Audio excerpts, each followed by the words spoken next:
Pleasure, What's man. going on? Of course, man. Oh, you got the big chair too. That's like some Willy Wonka shit right there. Bro, so let me tell you something about this right now. You can already record this. It's part of the whole interview.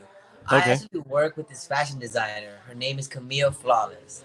High-end fashion designer, does dresses and high-end stuff for like runway models, A1 celebrities. And one of the things that she does is she specializes with Swarovski stone. I think I'm pretty sure I'm saying it wrong, but Mm. these stones are just from Israel. She brings them in and she adds the stones to all her dresses, and it turns the dresses from being like a thousand, $2,000, $3,000 dress into a hundred to a 10,000, $20,000, $30,000 dress. And then recently we started adding it to it just more casual, kind of just different jackets, and then also added it on these Air Force Ones. So that Mhm. swoosh in the Air Force One, bro. Oh, I just saw those on your stories. Yeah, yeah. Damn. How much are those worth now? These are worth 350 now with the stones on. Wow. So I'm into some cool shit, man, bro. I'm literally you're catching me mid photo shoot right Okay. now.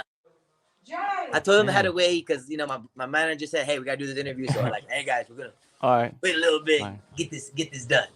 For sure, man. I'm only gonna take about 10 minutes or so, 15 minutes Handle it. at the most. Hey, let's run this.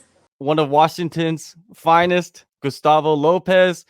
Are you missing the Washington Winters? Oh hell no, bro! It's 70 today. It's 70 in Vegas today.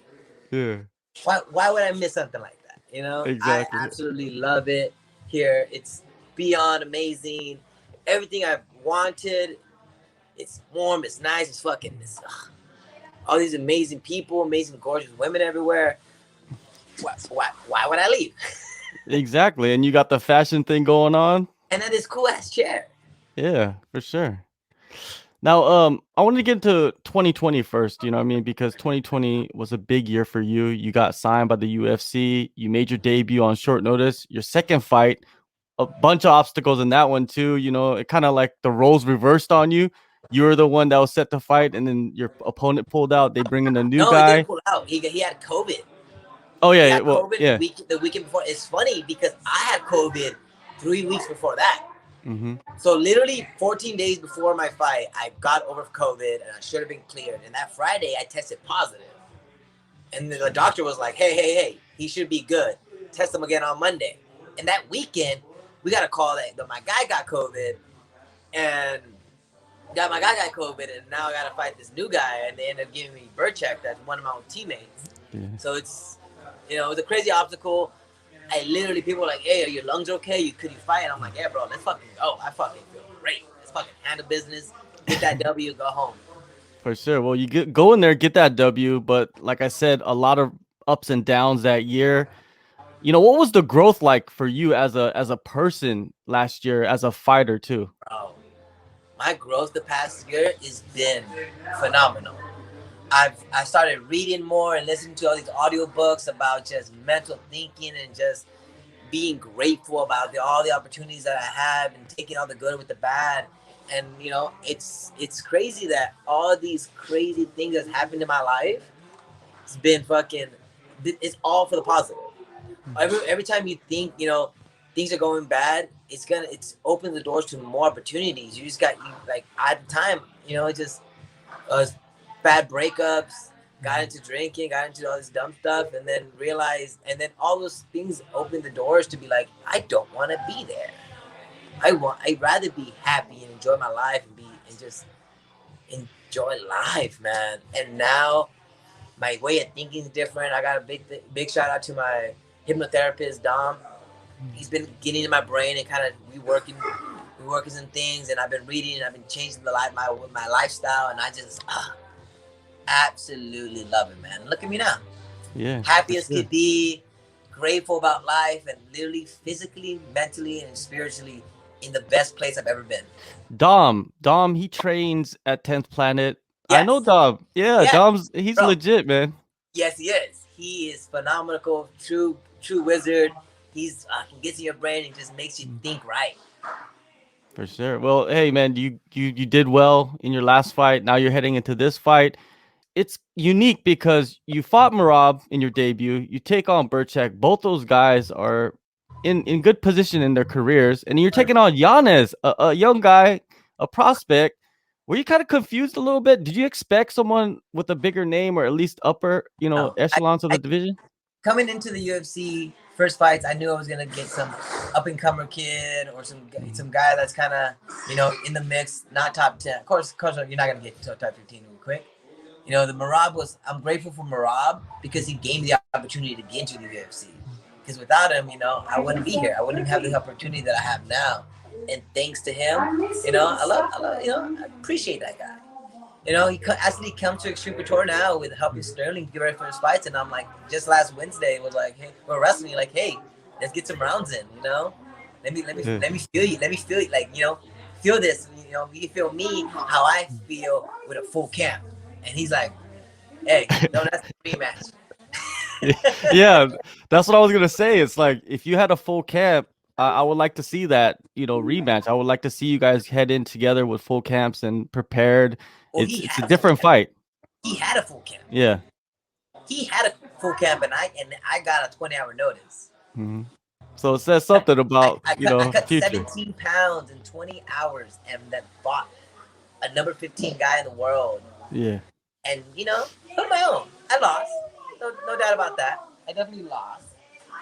But I grew so much, and I know with a full camp, that's a different story. But people ask me, like, hey, do you want that rematch? I'm like, not really. Mhm. If the fight comes, we'll take it, we'll beat them up, and then we'll move on. But to tell you the truth, I'm just gonna do me, enjoy my life, enjoy the process, get my W's, and get go for that title. Unless he has the title, then we'll fight again. Definitely, definitely. Well, Yanez, he's a contender series winner. He's a young gun in the division. What are your thoughts on him overall as a fighter? He's a great striker, good guy. Seems like a legit guy. Works hard. Been looking super slick. Kudos for him for doing as well as he's done. But I don't think he ever fought someone like me. You know, in the world of sharks and in this deep ass ocean of sharks, I'm that megalodon, huge giant shark that eats these sharks. I'm the guy that's fucking eating these guys when they think they're good. You know, I've trained with some of the best in the world, and I feel I'm up there. I want to thank Brian Caraway that taught me so much and grown my skill set, and he's by far I feel like one of the best grapplers out there. You know, not in the UFC now, but he's fucking a wizard in the mindset of fucking jujitsu. So I'm grateful for him for the opportunity he gave me and the skill set that he put on me. People are like, damn, you move just like Brian. Like Brian is his ground world class. Yeah, no doubt. Brian is legit, and I'm just so confused about how his career went. You know what I mean? Like It's it's no promotions picked him up. Yeah, it's just he's been going through a lot of things, but overall I'm hoping for the best. He's Mhm. coming back, so he's trying to work hard, but he's dealing with a lot of things. So we'll let that run his course, and for now we're gonna focus on me, get these Mhm. W's, and keep moving up the ranks. For sure. Well, before you headed into camp for this upcoming fight, were you involved in other people's camps, getting them ready? Who were some of the people? I got some rounds in with Cicely Sterling, Joseph Mhm. Benavidez that are fighting this weekend. A couple teammates of mine that just recently fought. You know, Casey fought at Extreme Couture with a Australian girl, helping her out with some things. Everybody at Extreme Couture have been feeling amazing, feeling phenomenal, and the mindset that Eric puts in us that we want to go in there and dominate people. We want to dominate people. We don't want to just beat people up. We want to dominate them. When they ask, "Hey, you want to fight guys from Extreme Couture?" Like those guys are fucking crazy. When you look at that, you know what I mean? Like some fighters, when they're not in camp, they just go and train. It's like they go to classes, but being part of other people's camps, it must Helps. elevate you much It more. does, 100%. And I'm working with Joseph the past couple of years. It's been improving my game so much, not just physically, but like just the mindset of the way he thinks. And he's been a legend and such a amazing role model for me, just and everything, just aspect of life and just the way he thinks and the way he works, how hard he works and the amazing family, with his wife and his cute dog. It's been a great experience and a great pleasure to be around him. Because not just in the beginning, even before the UFC, he's been around and kind of just showing me some tricks, and I just pick it up and like, wow, it's Joseph Benavidez. He's a legend. To be a part of that and be a part of his camp and be a part of his team is you know, I'm just so blessed to have everybody at Scriptor, especially him, part of the team.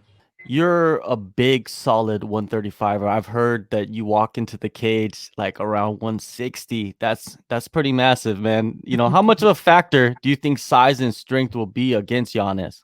I think it's gonna be a big factor, man. And I feel super strong and light. I feel like I'm a light. I feel light as hell. I feel, and people see me like, bro, you look lean. I'm like, yeah. Bo from Extreme, from the UCPI, I've been putting so much work, and we're lifting, bro. I got the power and the strength of a 45 or 55 in a 35 body. So That's scary. Yeah, I'm sure he's good. I'm sure Giannis is gonna work hard. He's been doing his things, but I'm a different monster, man. I'm just a different monster, and one of my coaches, Coach Casey, like, man, I feel you, and he's feel some of the best in the world. He's like, bro, you're different. The way you pressure, the way you move, and I wasn't never a good wrestler in college and in high school, but my MMA wrestling I feel world class. Now, what challenges do you think, or do you believe you will overcome within yourself in this next fight? I think my striking grows. I feel my striking and my mixing of MMA and my striking to wrestling and my wrestling to jiu-jitsu and always staying on top and always running stuff is gonna be a big factor. You're gonna see me control the cage, control the fight, and if this guy trips and falls into my water, he's gonna get drowned. I'm gonna pull him in really deep water. And a lot of people like to swim in like little kiddie pools, but when you come in the ocean and you got these crazy monsters that are dragging you down, you can't breathe, it's different. It is different. And like you said, the ocean, it's filled with sharks. The bantamweight division, it's There's sharks. infested. Yeah, infested, man. There's sharks. I'm the megalodon in the world. I'm gonna eat people. I'm gonna eat sharks. So when you look at the division, right, your outlook to the division, what is it? How do you see yourself rising through the ranks?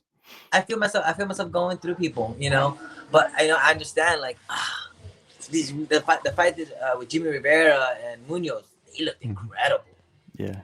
They're striking. They're like they have it put together. I'm still working on my game, so I understand I'm not there yet, but we're working on it.